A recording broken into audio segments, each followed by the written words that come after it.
Good morning शुभ सकाळ आपण Odia TRP TV channel स्वागत। तो आपण अनुरोध भिडियो शेष पर्यटन देखिए और वीडियो को गोटे गोटे लाइक करेंगे और चैनल प्रथम थे चैनल टी सब्सक्राइब करेंगे कारण आपण मैंने खूब कम समय भितर देश विदेश आरंभ कर आम राज्यर संपूर्ण खबर जानीपर।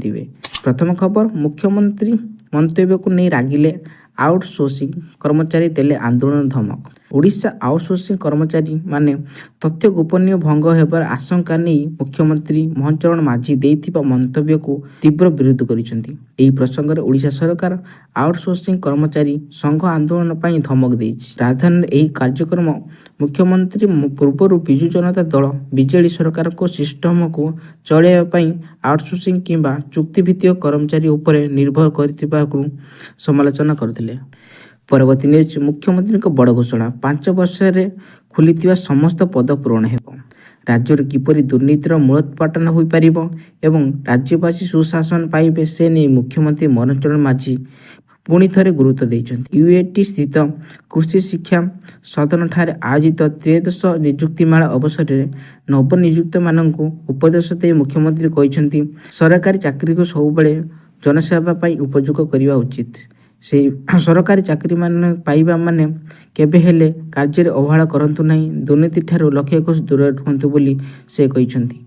परवर्ती न्यूज, गोटे दिन तिष्टि पारिला नहीं वैभव सूर्यवंशी रेकर्ड भांगीदेला पाकिस्तानी क्रिकेटर। एशिया कप्रे गोटे दिन मध्य तिष्टि रही पारिला नहीं सूर्यवंशी रेकर्ड जड़े पाकिस्तानी खेलाड़ी तांको अतिक्रम करिसेंति। वैभव सूर्यवंशी विस्फोरक इनिंग्स रे 19 वर्षर कम क्रिकेट एशिया कप्रे प्रथम मैच देखा मिलता। से 95 बॉल रे 171 रन करथिले।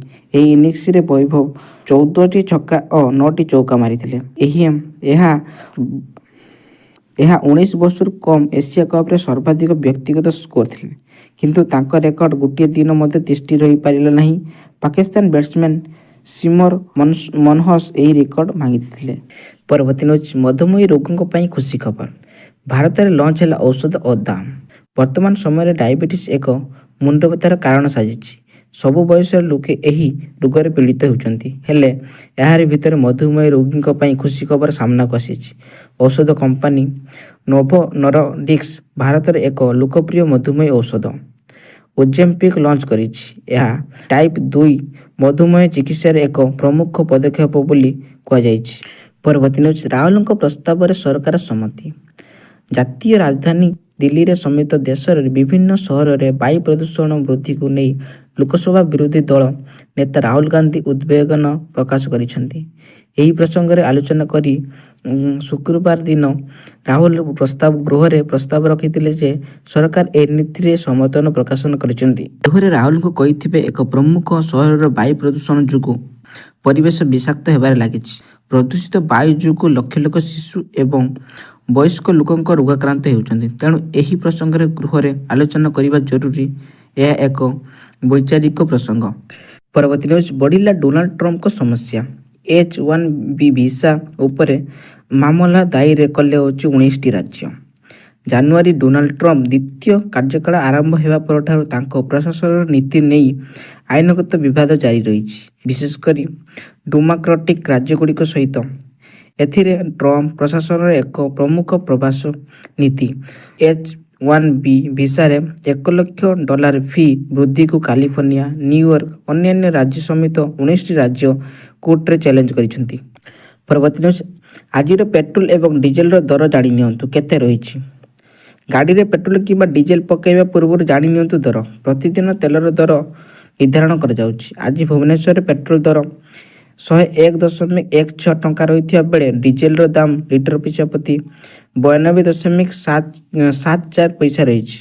सेहीपरि दिल्ली रे पेट्रोल लिटर पिछा 94 टंका 77 पैसा एवं डीजेल दर 87 टंका 76 पैसा रही। मुंबई रे पेट्रोल लिटर पिछा 103 टंका 50 पैसा रही बेले डीजेल दर लिटर पिछा 90.3 टंका रही। सेहीपरि कोलकाता रे पेट्रोल दर 105.41 टंका रही बेले डीजेल दर 92 टंका 2 पैसा रही।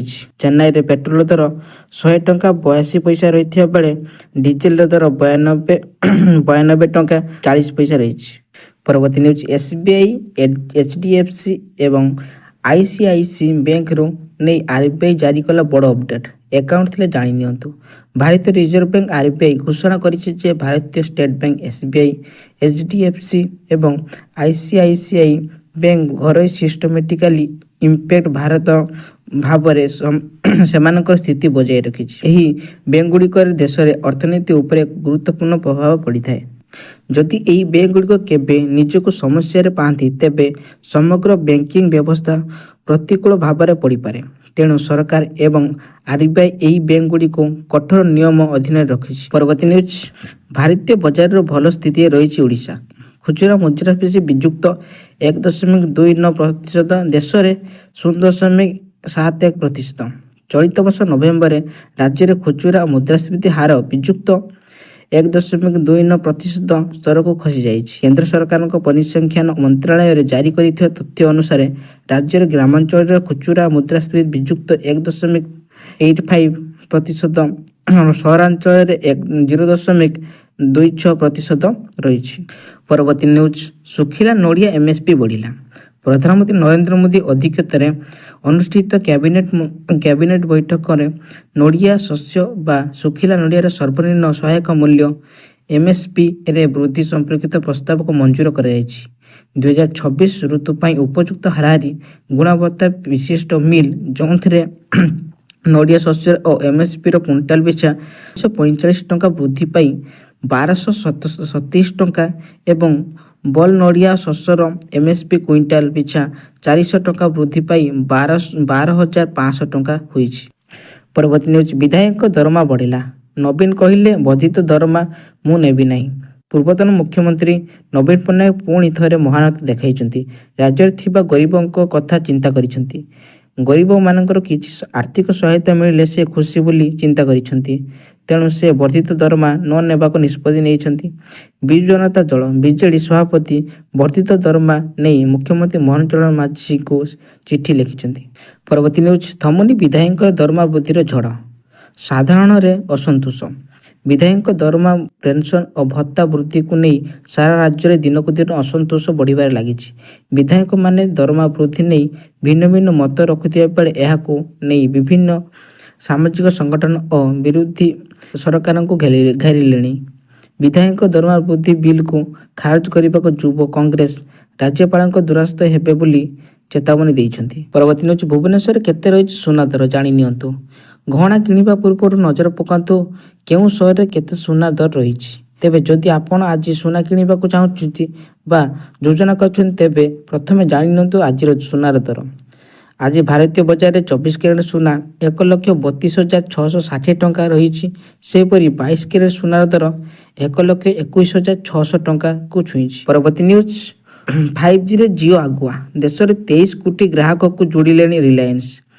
ଜିଓ ଦେଶରେ 5ଟି ପ୍ରଯୁକ୍ତି ସର୍ବବୃହତ୍ ଅପରେଟର ଭାବରେ ଭତ୍ତା କରିଛି। ତମ CLSA ରିପୋର୍ଟ ଅନୁସାରେ 23 କୋଟିରୁ ଅଧିକ ଗ୍ରାହକ ଜିଓର 5G ନେଟୱାର୍କ ସହିତ ସଂଯୁକ୍ତ ହୋଇସାରିଲେଣି, ଯାହା ଅନ୍ୟ କୌଣସି ଭାରତୀୟ ଅପରେଟର ହାସଲ କରିପାରିନାହାନ୍ତି। ରିପୋର୍ଟ ଅନୁଯାୟୀ ଜିଓର 5G ଷ୍ଟାଣ୍ଡଲାଇନ୍ ନେଟୱାର୍କ ଦେଶରେ ସବୁଠାରୁ ବଡ଼ ଓ ପ୍ରଯୁକ୍ତିବିଦ୍ୟା ଦୃଷ୍ଟିରୁ ସବୁଠାରୁ ଉନ୍ନତ, ଯାହା ଏହାର ନେଟୱାର୍କକୁ 5G ଦୌଡ଼ରେ ଆଗୁଆ ରଖିଛି। ପରବର୍ତ୍ତୀ ନ୍ୟୁଜ୍, ଭୁଷୁଡ଼ିଲାଣି ପ୍ରାଥମିକ ଶିକ୍ଷା ବ୍ୟବସ୍ଥା। ନାହାନ୍ତି ଶିକ୍ଷକ, ନାହିଁ ଭିତ୍ତିଭୂମି। ଭୁଷୁଡ଼ୁଛି ପ୍ରାଥମିକ ଶିକ୍ଷା। ନା ଅଛନ୍ତି ଶିକ୍ଷକ, ନା ଅଛି ଭିତ୍ତିଭୂମି।